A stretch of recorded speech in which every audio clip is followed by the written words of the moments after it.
China is pushing a coronavirus scam while the disease spreads in the Middle East and around the world, and how corruption at the WHO has made the coronavirus worse.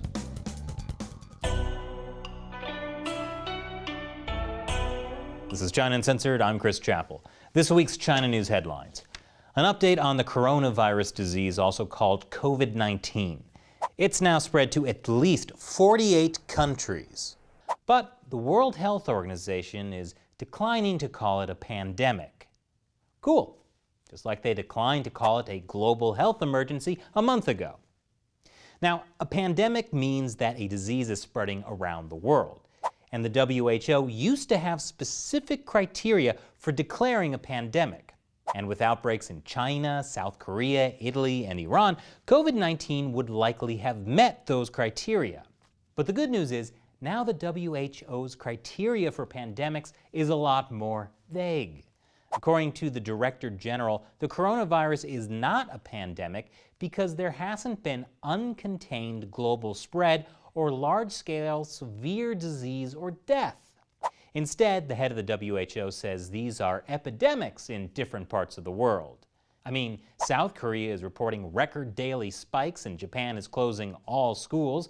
It's spreading throughout the Middle East, with Iran having the highest death toll outside of China, and the guy in charge of fighting it in Iran was infected.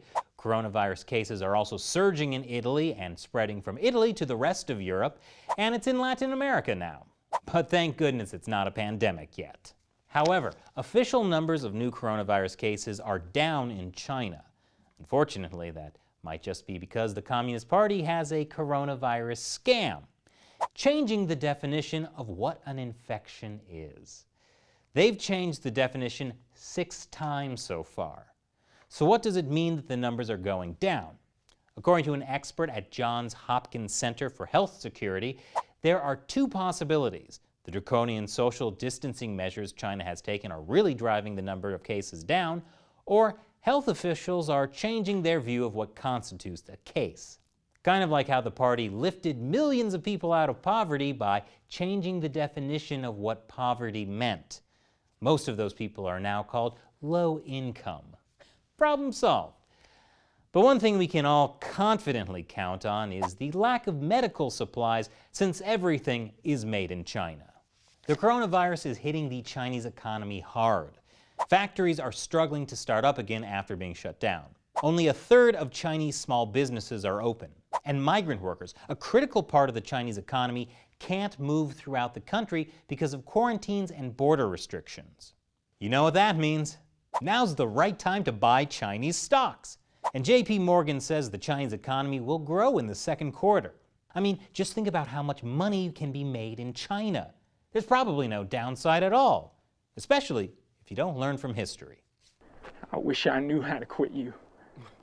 Then why don't you? The Trump administration is considering punishing Chinese state-run news organizations operating in the United States. That's in retaliation for China kicking out 3 Wall Street Journal reporters, which itself was possibly retaliation for the U.S. labeling Chinese state-run media operatives of China's communist state, which they are. Some of them are part of the Chinese Communist Party's Central Propaganda Department. Others are directly under the party's Central Committee. Reporters with state-run media in the U.S. have been accused of essentially spying for the Communist Party. That's why the new punishments the Trump administration are considering may include expelling journalists who have contact with intelligence agencies. Then again, I have to say, my opinion of Chinese state-run media really changed after China Daily called China Uncensored a leading Western media outlet. Also, disgraceful anti-China garbage, which seems to have come out of a gossip rag. Sorry, Global Times, I think China Daily is my new favorite Chinese state-run media. 2 major Apple shareholders pushed for a proposal that would force Apple to disclose censorship requests from China and any other country. The motion, set to be voted on by the company's investors this week, was prompted by numerous allegations of Apple kowtowing to Beijing and blocking apps from being used by Chinese customers.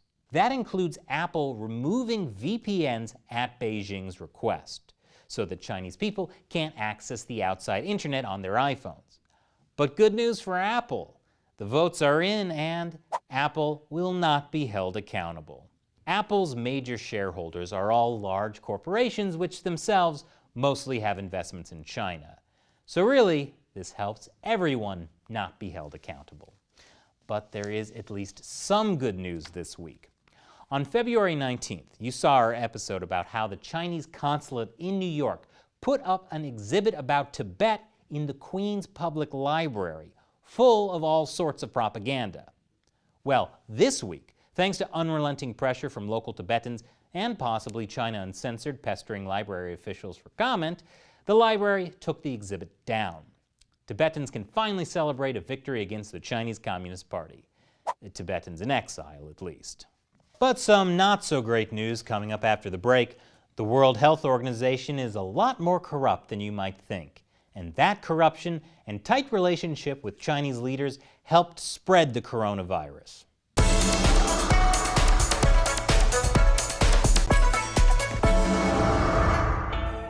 This is China Uncensored. I'm Chris Chappell. When the world is threatened by an outbreak of a deadly coronavirus from China, who are you gonna call? No. Who? The World Health Organization. I can see how that could be confusing. Let's just stick with WHO. And I can see how the WHO's response to the coronavirus could also be confusing, because it's hard to understand how the main global organization charged with handling it could have screwed up so badly. The World Health Organization is a United Nations body concerned with world health, at least supposedly. But it turns out corruption in the agency is putting lives at risk. By now, it's a recognized fact that the Chinese Communist Party has used a two-step solution to deal with the coronavirus. Step one, cover it up. They arrested whistleblowing doctors and journalists.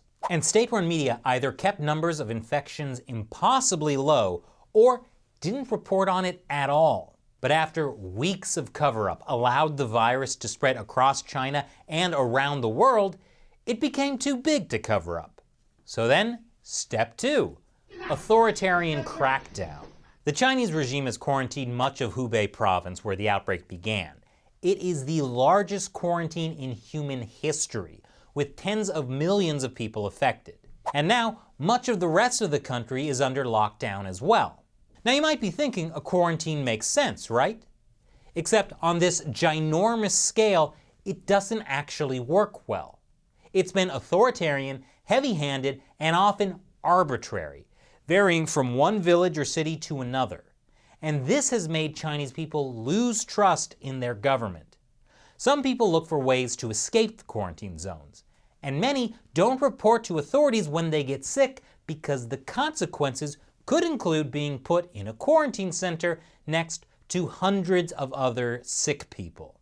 In some cases, people have said that the quarantine centers don't have enough medical staff or even food. According to an expert at the University of Edinburgh, the way Chinese authorities have gone about it is quite dangerous because you actually start to erode that trust in the government. You want citizens coming forward and saying, "I feel unwell." The Chinese Communist Party is getting slammed with international criticism for how they handled the coronavirus. But guess who hasn't been criticizing them? The World Health Organization. In fact, the WHO has been praising how the Communist Party has handled it. This is the Director General of the WHO, Tedros Adhanom, meeting with Chinese leader Xi Jinping 3 weeks ago. At the time, Tedros said, "We appreciate the seriousness with which China is taking this outbreak, especially the commitment from top leadership and the transparency they have demonstrated." He also said, China is actually setting a new standard for outbreak response. Detaining activists who criticize Xi Jinping? Technically, that is a new standard for outbreak response.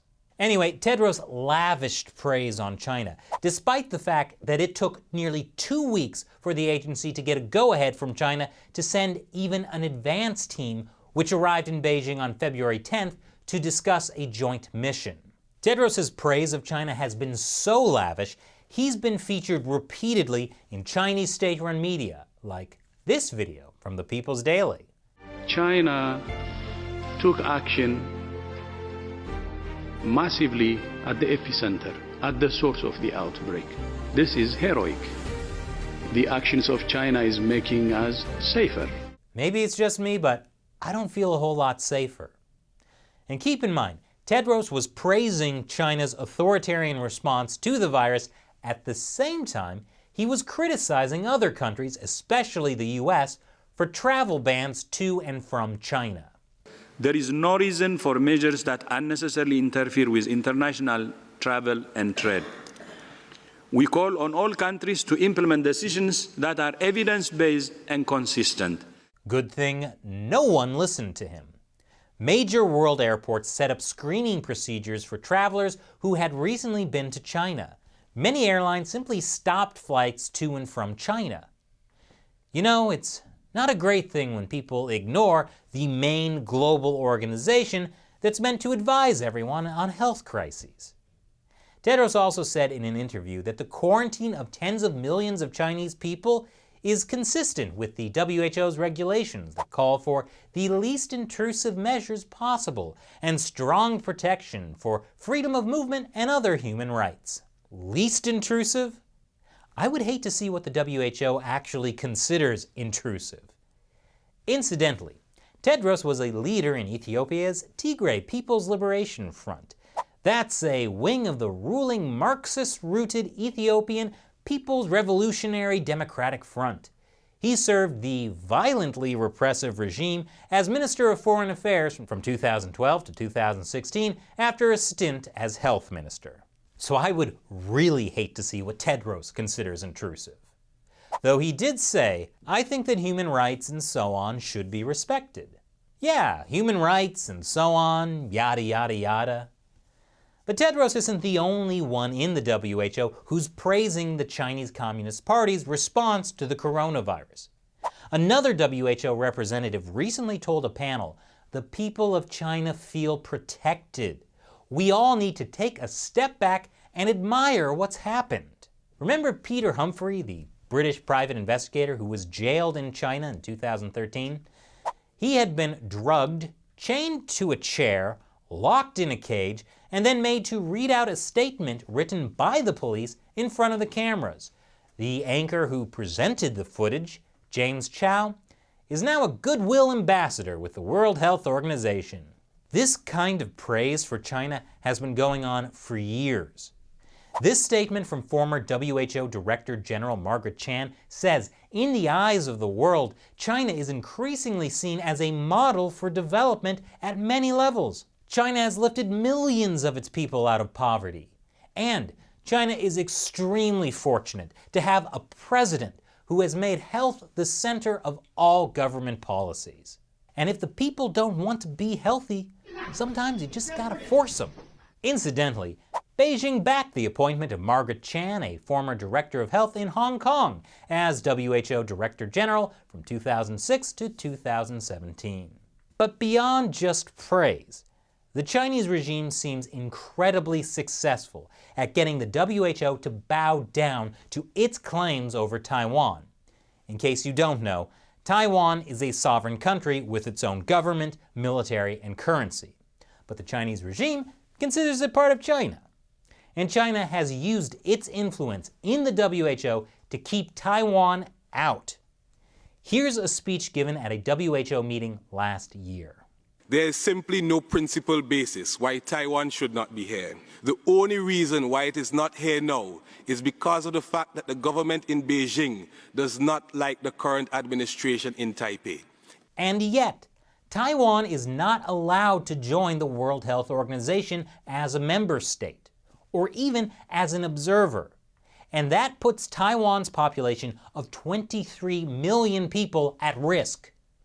Taiwan's exclusion from the WHO leaves its population vulnerable during this crisis. A lack of direct and timely channels to the WHO have already resulted in inaccurate reporting of cases in Taiwan. Taiwan has repeatedly complained that China and the WHO aren't sharing information about the coronavirus outbreak with them. That's also what happened back in 2003 when the deadly SARS epidemic broke out in China. Besides putting 23 million Taiwanese lives at risk, that also affects the 50 million foreign travelers who pass through Taiwan's airports every year. They might assume the WHO is taking care of things. They would be wrong. In fact, the WHO can't even figure out what to call Taiwan. Last month, a WHO spokesman called it China Taiwan. And then a February 4th report flipped it and listed Taiwan China, but got the number of cases wrong, relying on data from Beijing, not Taipei. Now, the WHO doesn't even mention Taiwan. They recently called it Taipei and environs in a list of affected cities in China. Why does China have this kind of influence over the World Health Organization? It turns out the WHO is horribly corrupt. An audit revealed there has been a surge in internal corruption allegations across the whole of the organization, with the detection of multiple schemes aimed at defrauding large sums of money from the international body. That included an upsurge of internal complaints of corruption, fraud, and even sexual harassment from across the 7,000-strong organization, overwhelming an internal team of 4 full-time investigators and 2 consultants. And yet, the division of the WHO responsible for handling the coronavirus outbreak is so chronically underfunded it has repeatedly been found to pose a severe and unacceptable level of hazard. Great! So some people in the WHO are scamming loads of money and getting rich, while the coronavirus team is way underfunded. Maybe that's why the WHO delayed issuing a global emergency over the coronavirus, even though human-to-human transmission had already been confirmed. Or maybe it's because of China's role as a donor to the WHO. After this 2017 meeting between Tedros and high-level Chinese leaders, the WHO got a big new financial contribution from China. China also wants to build an $80 million headquarters for the Africa Centers for Disease Control and Prevention. Guess where they want to build it? In Ethiopia. Wow, what a coincidence that that's Tedros' home country. The US is pretty sure it'll be used for spying.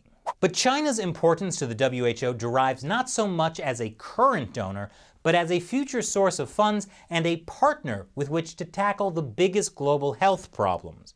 Well, China's got the money and 20% of the world's population. But is the ruling Communist Party really a good partner with which to tackle the biggest global health problems? A lot of health experts are furious at the WHO for their praise of China's response to the coronavirus and their delay in issuing a global emergency. According to Lawrence Gostin, a professor of global health law at Georgetown University, who also provides technical assistance to the WHO, we were deceived. Myself and other public health experts, based on what the World Health Organization and China were saying, reassured the public that this was not serious, that we could bring this under control. Allegations of corruption in the WHO are nothing new. In 2017, this expose from the Associated Press found that nearly half of the WHO's $2 billion budget went to first-class airfare and 5-star hotels. The United States is the largest contributor. U.S. taxpayers fund about a quarter of the WHO's budget. And get this, that doesn't include costs covered by host countries seeking to curry favor, which are off WHO's books. And if you know anything about the Chinese Communist Party and how they buy influence, it's often by spending on lavish trips. Now, there's no evidence that's what happened with the WHO. I'm just a bit concerned, what with all the corruption and bootlicking, especially because the WHO relies on the funding and the cooperation of members to function, giving wealthy member states like China considerable influence. So I know right now you're probably pretty worried about getting accurate information about the coronavirus outbreak. So here's my suggestion. Don't trust what the WHO says, and don't trust what Chinese leaders say. Watch what the leaders of countries actually do. When you see Chinese leaders wearing masks and canceling big national events, that's a sign you should still be cautious. Thanks for watching China Uncensored. Once again, I'm Chris Chappell. See you next time.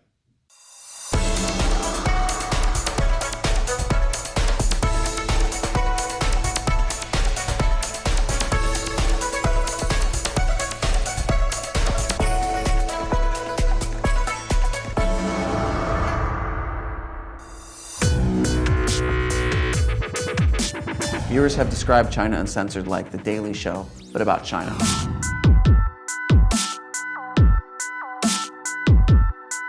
In China, something can be illegal, but still in common practice. For example, bribery, or intellectual property theft, or Uber. But you know, there's a common Chinese saying, "La schmaz." What's that, Shelley? Oh, okay.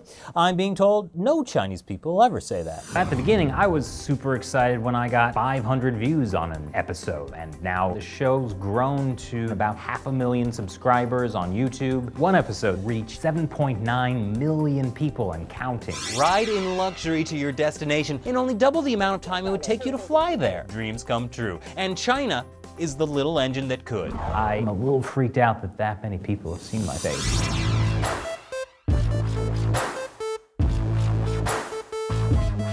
It's kind of ironic that I'm the minority in a show about China. People in the comments, they'll be like, "You're a traitor." I'm being a patriot. This is my way of showing that I love the country that I came from. Matt, Shelley, and I went to the Philippines to disputed waters, the Scarborough Shoal. China and the Philippines claim the Scarborough Shoal. The Chinese military is asserting its claims in the South China Sea, so there's a dispute. We had to take a rickety little Filipino fishing boat surrounded by threatening Chinese Coast Guard vessels. Chris planted the China Uncensored flag, and then we got away with it.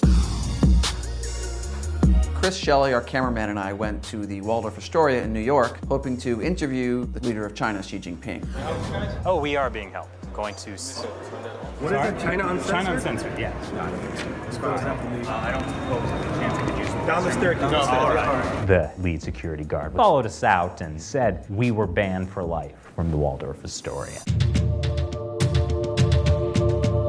Chris Chappell here right outside of Mongkok. Our camera guy is in there right now. He's seen people getting beat by police. Police are trying to tear down the tents. Things are wild now. People would say things to us like, "My professor plays China Uncensored for our class." To see people really believe in what we were talking about was life-changing for all of us. One word you would use to describe Chris Chappell. Committed. Hilarious. Engaging. Intriguing. Have you heard of China Uncensored? Great comedy show. Hey, have you heard of China Uncensored? It's starring me. It's more and more obvious that China is having a major influence on the U.S. The way that the US is treating China now, it will start to affect people's lives, and they'll need somewhere to go to learn about that. Hey, have you heard of China Uncensored? 中国解密. In 5 years, I see China Uncensored as the only show available on TV or the internet. It will be the sole source of edutainment worldwide. Have you heard of China Uncensored? I have. You actually have? He's heard of China Uncensored. I love China Uncensored.